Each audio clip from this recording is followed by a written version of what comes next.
Hello दोस्तों, नमस्कार। MCC classes में साथियों आपका बहुत बहुत स्वागत है। और आज हम देखने वाले हैं पेपर नंबर 36वां, है ना। ये पेपर नंबर 36वां चल रहा है। इससे पुराने वीडियो आपने नहीं देखे तो प्लीज़ विजिट कीजिए हमारी प्लेलिस्ट को और वहाँ से आप देख सकते हैं। तो दोस्तों 10 तारीख का पेपर है, यह रहेगा 3 बजे वाला, यानी कि सेकंड शिफ्ट का। चलिए दोस्तों, हम जीके के क्वेश्चन यहाँ पे कवर कर रहे हैं। पीडीएफ आपको टेलीग्राम चैनल पर मिल जाएगी, डिस्क्रिप्शन में हमने लिंक दे रखा है। तो दोस्तों पहला प्रश्न आता है हमारा, रेलवे के केंद्रीय मंत्री कौन है। तो रेलवे में जो है दोस्तों केंद्रीय मंत्री कौन है, तो ये है दोस्तों हमारे पीयूष गोयल साहब। तो पीयूष गोयल साहब हमारे वर्तमान में केंद्रीय रेलवे मंत्री है। अब बात करें दोस्तों भारत के पहले रेलवे मंत्री कौन थे, तो ये थे आपके जॉन मथाई। कौन थे मेरे प्यारे दोस्तों? जॉन मथाई थे भारत के पहले रेलवे मंत्री। और वर्तमान में हम आपको बता ही चुके दोस्तों, पीयूष गोयल साहब है, ठीक है। और ये थोड़ा पुराना क्वेश्चन है, इसलिए सुरेश प्रभु यहाँ पे लगा है, ठीक है। चलिए अगला प्रश्न आता है कि परमाणु ऊर्जा आयोग का अध्यक्ष कौन है। तो परमाणु ऊर्जा आयोग के जो अध्यक्ष हैं दोस्तों, वो है हमारे, कौन से आपने टिक लगा लिया होगा, ये है दोस्तों शेखर बसु। कौन है मेरे प्यारे दोस्तों? शेखर बसु परमाणु ऊर्जा आयोग के हमारे अध्यक्ष है वर्तमान में, है ना। तब भी थे और अभी भी यही है। अगला प्रश्न आता है दोस्तों हमारा कि संविधान की किस अनुसूची में दोस्तों, है ना, मान्यता प्राप्त भाषाएं सूचीबद्ध की गई है। तो ये की गई दोस्तों 8वीं अनुसूची में। तो 8वीं अनुसूची में 22 भाषाओं का वर्णन किया गया है। दूसरी बात करूं दोस्तों, 6ठी अनुसूची, तो 6ठी अनुसूची में 4 राज्य हमारे, एक तो असम आपका, मेघालय, त्रिपुरा और मिजोरम, है ना। तो असम, मेघालय, त्रिपुरा और मिजोरम, ये चारों का यहाँ पे जनजाति क्षेत्रों के बारे में बताया गया है, ठीक है। तो 6 और 4 10 ऐसा याद रख लेना। फिर आता है 7वीं अनुसूची। तो 7वीं अनुसूची में 3 सूचियां हैं, है ना। पहली है राज्य सूची, है ना, केंद्र सूची, और एक है हमारी समवर्ती सूची। तो ये तीनों सूचियां हैं हमारी 7वीं अनुसूची में। और 7वीं अनुसूची में 3 अनुसूचियां आती है। फिर आता है दोस्तों 9वीं अनुसूची। तो 9वीं अनुसूची का मैं आपको थोड़ा सा बता देता हूं दोस्तों। यहाँ पे ये आपका लिखा है 9वीं अनुसूची। तो 9वीं अनुसूची में सिस्टम क्या है दोस्तों, कि यहाँ पे आपका ये रहेगा सिस्टम कि जो यहाँ पे दे रखा है दोस्तों 1951 में आपका, मतलब जो संशोधन हुआ था, सबसे पहली अनुसूची बनी थी आपकी 1951 में बनी थी। कब बनी थी दोस्तों? 1951 में बनी थी। तो ये यहाँ पे आपको याद रखना है। देन उसके बाद आता है दोस्तों अगला प्रश्न की हम बात करेंगे। यहाँ पे अगला प्रश्न आता है कि भारत के वर्तमान में रक्षा मंत्री कौन है। तो दोस्तों वर्तमान में रक्षा मंत्री कौन है हमारे, तो रक्षा मंत्री हैं दोस्तों हमारे अभी वर्तमान में राजनाथ सिंह। कौन है दोस्तों? राजनाथ सिंह जी। तो ये वर्तमान में हमारे रक्षा मंत्री है। नितिन गडकरी जी की बात करें तो ये सड़क एवं परिवहन मंत्री हैं, ये भी आपको याद रखना है, ठीक है। और पहले भारत के पहले जो आपके रक्षा मंत्री बने थे दोस्तों, कौन बने थे? वो थे बलदेव सिंह। कौन थे दोस्तों? बलदेव सिंह। तो ये भी आपको यहाँ पे याद रखना है दोस्तों। हेलो दोस्तों, नमस्कार। एमसीसी क्लासेस में साथियों आपका बहुत बहुत स्वागत है। दोस्तों मैं आपको बताना चाहता हूं, जैसे कि मैंने लिंक दे रखा है डिस्क्रिप्शन में आपको परीक्षा ऐप का, तो अभी एक नई टेस्ट सीरीज यहां पे स्टार्ट कर दी दोस्तों। एक फ्री डेमो भी दिया है, इसके आंसर आप देख सकते हैं, उत्तर देख सकते हैं, लगाने के बाद इसका विश्लेषण देख सकते हैं, है ना। ये आपका 12 तारीख को एक पेपर आने वाला है, लाइव जो चलता है वो पेपर, है ना। तो ये नई जो टेस्ट सीरीज अभी आ चुकी है, आप परीक्षा ऐप पे जाके विजिट कर सकते हैं और ले सकते हैं। साथ में आप कोड यूज़ कीजिए MCC 50, है ना। MCC 50 यूज़ करेंगे तो आपको 50% का यहाँ पे डिस्काउंट मिल जाएगा। तो जिन्होंने पुरानी टेस्ट सीरीज लगा ली है वो नई भी खरीद सकते हैं। साथ में दोस्तों अगर आप MP टेट की तैयारी कर रहे हैं तो उसके लिए भी आप ये कोड यूज़ कर सकते हैं। यहाँ पे भी 50% का आपको ऑफ मिलेगा। चाहे आप रेलवे की तैयारी कर रहे हैं, यहाँ पे भी कोड यूज़ कर सकते हैं, जिससे आपको 50% डिस्काउंट मिलेगा। चाहे ग्रुप 2 सब ग्रुप 4 की तैयारी कर रहे हैं तो उसका कोर्स खरीदना है तो भी, MPPSC प्री का अगर आप तैयारी कर रहे हैं दोस्तों, बहुत अच्छी टेस्ट सीरीज है, ये ज्वाइन कर सकते हैं आप। बेस्ट टेस्ट सीरीज है ना। 50 यहाँ पे MCC 50 आप यूज़ कीजिए, 50% का यहाँ पे आपको डिस्काउंट मिल जाएगा। तो दोस्तों डिस्क्रिप्शन में हमने लिंक दे रखा है, वहाँ से ज्वाइन कर सकते हैं। अब आपके आगे की हम बात करते हैं जो पुलिस का नया अपडेट आया। अगला प्रश्न आता है दोस्तों हमारा कि पुरुषों की भारतीय क्रिकेट टीम के वर्तमान कोच कौन है। तो पुरुषों की भारतीय टीम के वर्तमान कोच कौन है दोस्तों? तो ये हमारे रवि शास्त्री जी हैं, ठीक है। सौरव गांगुली जी की बात करें तो BCCI के वर्तमान अध्यक्ष हैं। राहुल द्रविड़ को द वाल के नाम से जानते हैं दोस्तों। और अनिल कुंबले जी को दोस्तों हम जानते हैं जंबो के नाम से। किस नाम से? जंबो के नाम से जानते हैं। तो ये भी आपको यहाँ पे याद होना चाहिए। तो पुरुषों की क्रिकेट टीम के वर्तमान कोच है रवि शास्त्री जी। अगला क्वेश्चन आता है हमारा कि निम्न में से किस जिले के गांवों को क्लाइमेट स्मार्ट विलेज प्रोजेक्ट में शामिल किया गया।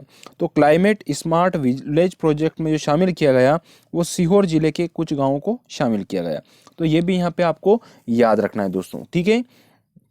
और जो आपका क्लाइमेट स्मार्ट विलेज प्रोजेक्ट चला था ये सन 2011 में चला था मेरे दोस्तों, तो ये भी आपको यहाँ पे याद रखना है। सिंगरौली की मैं बात करूँ तो दोस्तों हमारा सबसे पूर्वी जिला है, ये आपको याद रखना है, ठीक है। लाख उत्पादन में उमरिया सबसे बड़ा है, ये आपको याद रखना है दोस्तों, है ना। बांधवगढ़ अभ्यारण्य भी यहीं पे है, बांधवगढ़ राष्ट्रीय उद्यान उमरिया में है। सीहोर की बात की जाए तो यह है आपका पार्वती नदी के किनारे स्थित है। अशोकनगर में दोस्तों चंदेरी का किला है, जो चंदेरी बहुत काफ़ी प्रसिद्ध है, जो कि साड़ियों के लिए भी इनको जीआई टैग यहाँ पे प्रदान किया गया है।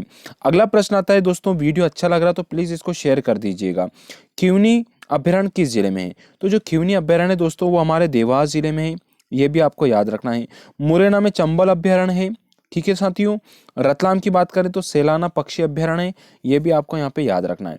और रीवा की बात करें तो रीवा के राजा थे रामचंद्र, और इन्हीं के दरबार में अकबर के 9 रत्नों में से एक थे आपके तानसेन, वो भी यहीं पे वर्क करते थे, तो ये भी आपको याद रखना है।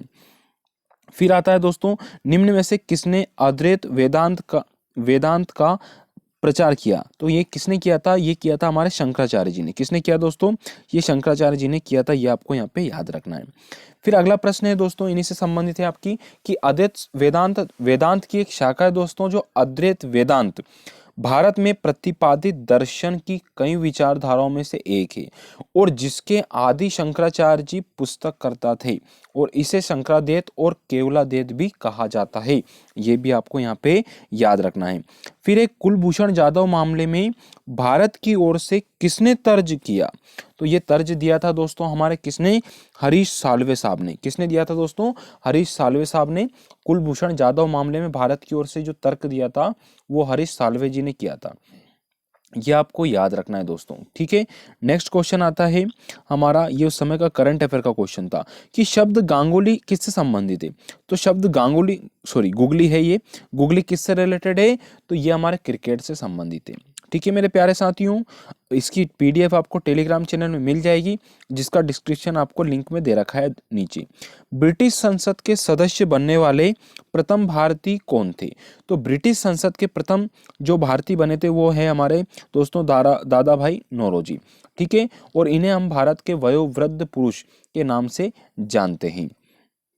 नेक्स्ट क्वेश्चन आता है कि 2017 के राज्य चुनाव में कांग्रेस पार्टी जीती थी दोस्तों पंजाब में, वहां के मुख्यमंत्री किसे बनाया गया? तो ये बनाया गया था कैप्टन अमरिंदर सिंह जी को, और यहाँ के राज्यपाल है वीपी सिंह बदनौर। कौन है मेरे साथियों? वीपी सिंह बदनौर यहाँ के राज्यपाल है। और एक बात खास है, यहाँ पे पंजाब और हरियाणा की एक राजधानी जिसका नाम है चंडीगढ़, दोनों की एक ही राजधानी है। फिर आता है 30 जून 2017 को भारत के 15वें अटॉर्नी जनरल के रूप में किसे नियुक्त किया गया? तो ये किया गया था के वेणुगोपाल साहब को।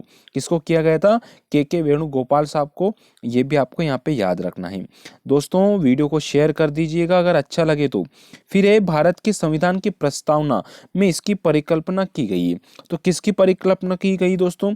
तो ये प्रभुत्व संपन्न, जनतांत्रिक, धर्मनिरपेक्ष और समाजवादी गणतंत्र की यहाँ पे दोस्तों परिकल्पना की गई है, तो ये भी आपको यहाँ पे याद रखना है। फिर आता है किसी राज्य में राष्ट्रपति शासन कब लागू किया जाता है? तो ये कब किया जाता है दोस्तों? जब भी संवैधानिक तंत्र अविफल हो जाता है तो ये राष्ट्रपति शासन यहाँ पे लागू कर दिया जाता है, और ये हमारे संविधान के अनुच्छेद नंबर 356 में इसके बारे में किया गया है, प्रावधान है, ठीक है। नेक्स्ट क्वेश्चन है कि भारत का मानक मध्याह्न यहाँ से गुजरता है, तो मध्य प्रदेश से एक ही जगह से गुजरता है, जो है हमारा सिंगरौली जिला दोस्तों, तो ये आपको याद रखना है। सिंगरौली जिला जो कि आपके इलाहाबाद की जो नैनी है ना, उसके जो 82.5 डिग्री देशांतर जो डिग्री जा रही है उसके सबसे निकटतम जिला है, और ये मध्य प्रदेश का पूर्वी जिला है, ये भी आपको याद रखना है। सिंगरौली का जो नाम पड़ा वो श्रृंगावली के नाम पे पड़ा था। किसके नाम पे?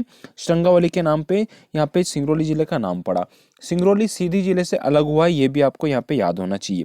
उज्जैन की मैं बात करना चाहूंगा, तो यहाँ शरद जोशी जी की जन्मस्थली है। तो शरद जोशी जी की जन्मस्थली कहाँ है दोस्तों? ये आपकी उज्जैन में है। अब बात करूंगा भोपाल की, तो भोपाल में एक तो सबसे बड़ी मस्जिद है जिसका नाम है ताजुल मस्जिद। क्या नाम है दोस्तों? ताजुल मस्जिद। और यहीं पे एक अच्छी बात है दोस्तों कि सबसे छोटी मस्जिद भी है जिसका नाम है ढाई सीढ़ी मस्जिद, ठीक है। तो दोनों मस्जिदों के नाम आपको याद रखना है, ठीक है मेरे दोस्तों।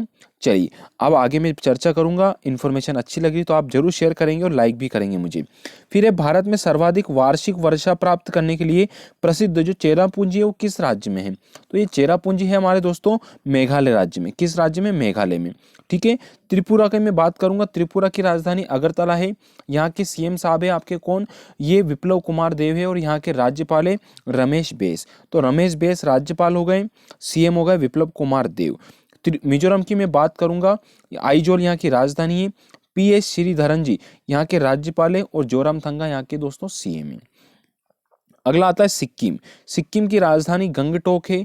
गंगा प्रसाद जी यहाँ के राज्यपाल है और प्रेम सिंह तमांग जिन्हें हम पीएस गोले के नाम से भी जानते हैं, ये यहाँ के मुख्यमंत्री हैं। तो ये क्वेश्चन यहाँ पे कंप्लीट होते हैं। अगला प्रश्न आता है शरद जोशी पुरस्कार निम्न में से किसे प्रदान किया गया? तो ये किया गया किस क्षेत्र में प्रदान किया जाता है? तो ये निबंध संस्करण और आपके व्यंग लेखन में ये प्रदान किया जाता है। इसकी स्थापना 1992-93 में की गई थी और 1 लाख रुपए की राशि के तहत ये दिए जाते हैं।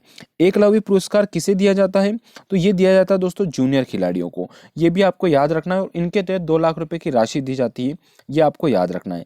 ठीक है मेरे दोस्तों, नेक्स्ट क्वेश्चन आता है हमारा कि रातापानी बांध है कहाँ है? तो रातापानी बांध रायसेन जिले में। अब मैं बात करूंगा दोस्तों रातापानी रायसेन जिले में है, ये आपको याद रखना है। मुरैना जिले की मैं बात करूंगा, यहाँ पे कक्कड़मठ मंदिर है दोस्तों। कौन सा है? कक्कड़मठ मंदिर है। ठीक है। धार जिले की बात करें तो यहाँ पे पीतमपुर है, जो जिसे हम भारत का डेट्रॉइट के नाम से हम जानते हैं। रायसेन जिले के बारे में आपको बता दिया। एक बात और बता दूं, रायसेन जिले में रातापानी अभ्यारण्य भी है जो कि प्रोजेक्ट टाइगर में शामिल है। फिर आता है रतलाम जिला। तो रतलाम जिले में राष्ट्रीय अंगूर अनुसंधान केंद्र है। तो अंगूर अनुसंधान केंद्र हमारे ये पढ़ेंगे दोस्तों रतलाम जिले में। तो यहाँ पे ये क्वेश्चन यहाँ पे कंप्लीट होते हैं दोस्तों। मेरा वीडियो अच्छा लगा तो प्लीज़ इसको शेयर कीजिएगा और लाइक नहीं किया तो लाइक भी कीजिएगा और ज़्यादा से ज़्यादा अपने दोस्तों के साथ शेयर कीजिए, किसी ग्रुप स्टडी में कीजिए, टेलीग्राम चैनल पे। जैसा आप सपोर्ट करेंगे दोस्तों वैसा ही मैं बनूंगा। धन्यवाद साथियों।